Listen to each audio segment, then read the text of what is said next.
My worthy child, love is a splendid accident of existence, but it has been confused with an egocentric obsession disguised as altruism.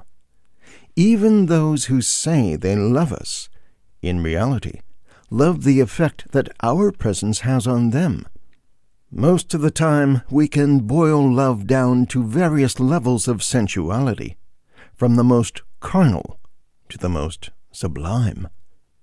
So it is a pity that we do not have a new word to describe what happens when we find that which love was really meant to be in the first place, a full and humble integration with the beloved.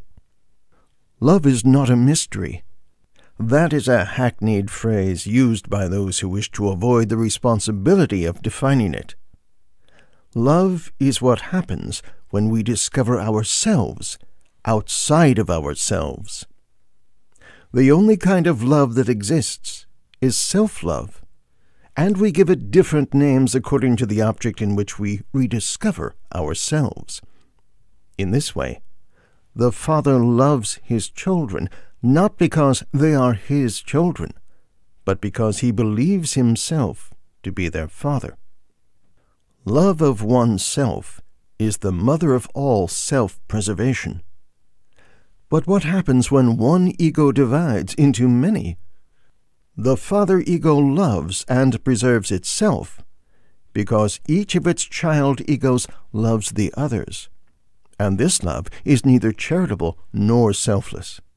It is simply the manifestation of the egoism of a superior being.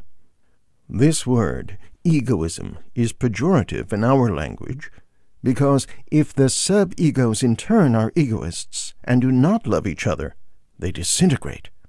And that disintegrates and destroys the father ego. It is just as if each cell of our body were to safeguard its own life rather than that of the organism. There would be no white blood cell willing to die in order for the flesh to survive. No spermatozoa would make the effort to swim toward the egg, and no hair would bother to grow if it felt that it made no difference. But these tiny allies have no consciousness, and therefore are not victims of such musings. We are. We are the tiny thinking parts of a body whose constitution we have the power to break by sheer force of consciousness. Healthy and constructive love does not arrive until the moment we discover that we are no more than one part of the whole. It is then that we free ourselves from the fear of being unloved. Because if someone loves the mountain, and we know that we are that mountain, then we are also loved. But saying we are the mountain and knowing it are two different things. Saying it is only an exercise in poetry. Knowing it requires study and observation. Science is giving us a hand. It knows that we are stardust. Let religion and science make love in your mind. Both tell the truth and both lie, just as two lovers do. Do not take the lies as a premeditated attack, but rather as the fearful attempt everyone makes to show his best side.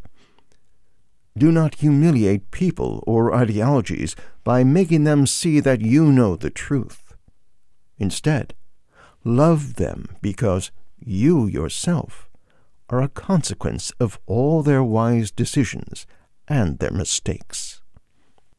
Recognize that your ego is not so. Then you will truly love. You will be free.